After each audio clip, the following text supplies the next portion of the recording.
আপনি মুখে কাপড় দিয়ে রেখেছেন, আমার সন্দেহ হচ্ছে। আমি আমার নাম বলতে পারবো না। হিন্দুদের কোন বইতে এটা লেখা আছে? আমি এটা বলতে চাইছি যে এই যে ধারণাটা, প্লিজ আপনি প্রথমে রেফারেন্স দিন, তারপর তুলনা করুন।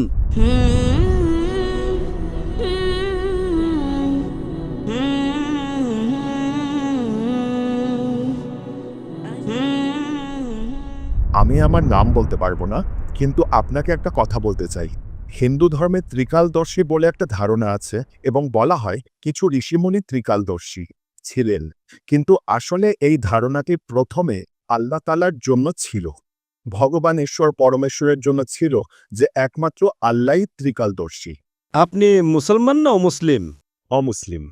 আপনি কি হিন্দু? হ্যাঁ, কিন্তু সেখানে এই ব্যাপারটা ঘটেছে যে হিন্দুস্তানে যেমন দেওবন্দি এবং বেরেলভি মতবাদও ছিল, তাহলে এটা কি ঠিক নয় যে বেরেলভি মতবাদ ত্রিকালদর্শীর ধারণাটি হুজুর আকরাম সাল্লাল্লাহু আলাইহি ওয়াসাল্লামের জন্য গ্রহণ করে, একই রকম যে তিনি বর্তমান, অতীত, ভবিষ্যৎ তিনটেই জানেন? অথচ এই ধারণাটা ঠিক একই জিনিস যা হিন্দু সুফিরা বলতেন। এবং এখনো এমন কিছু লোক আছে যারা হযরত আলীর জন্য এটা বলে, এবং কিছু লোক আছে যারা বিভিন্ন সাধু সন্তদের জন্য বলে যে তারা ত্রিকালদর্শী। ভাই সাহেব, এই যে ত্রিকালদর্শীর কথা আপনি বলছেন, কোনো হিন্দু গ্রন্থে এর উল্লেখ আছে? বেদে আছে? আপনি কি আমাকে একটু রেফারেন্স দেবেন? বেদে আছে নাকি উপনিষদে আছে, নাকি ভগবদ্গীতায় আছে, নাকি মহাভারতে আছে? এই ত্রিকালদর্শী কোথায় আছে? আপনি কি জানেন কোথায় আছে? না। আমি হিন্দু ধর্মের ছত্র, আমি হিন্দু ধর্ম পড়েছি। যা বেদে লেখা আছে তাকে বলে অবতার। এই ত্রিকালদর্শী নিয়ে আপনি বলছেন বেরেলভিরা বলে, এটা আপনি কোথা থেকে নিয়ে আসছেন? আপনি কোন বইতে এটা লেখা আছে বলছেন? হিন্দুদের কোন বইতে এটা লেখা আছে? আপনি কি নিজের মন থেকে বলছেন? আমি আমার মন থেকে বলছি। আপনার মন গড়া কথার সাথে আমার কোনো লেনদেন নেই।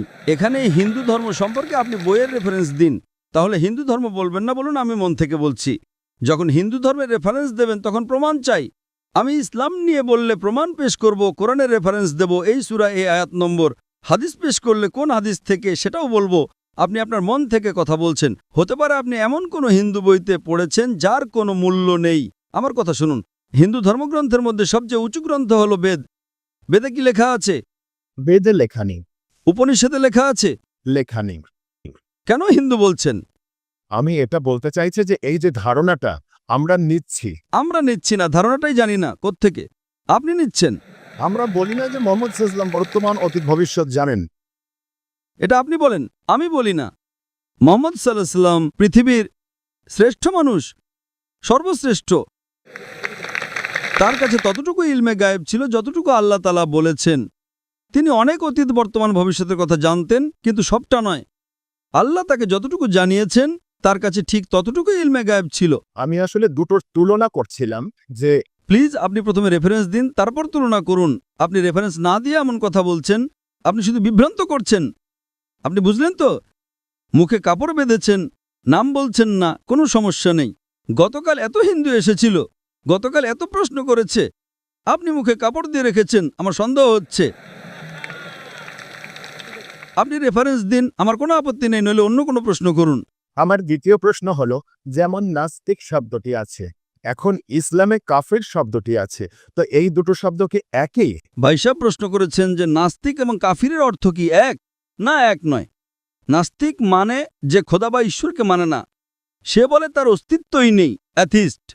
নাস্তিক মানে অ্যাথিস্ট, মানে সে বলে খোদার কোনো অস্তিত্বই নেই। কাফিরের অর্থ হলো যে কুফর করে, গোপন করে।